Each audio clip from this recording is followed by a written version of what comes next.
Hello everybody and welcome. In this video I will show you how to pair your headphones Pioneer HDJ to your Android device. You have to start by open settings. Oh, I'm so sorry. Then we go to connected devices or Bluetooth.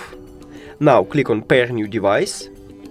And after that press and hold power button on your headphones for at least 3 seconds.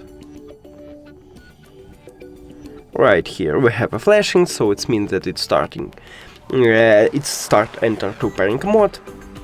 So now we should see them right here. So just click on it, then pair, and we did it. Thank you for watching this video. If you found it helpful, please consider subscribing to channel and leave the like on the video. It's really important to us. See you later!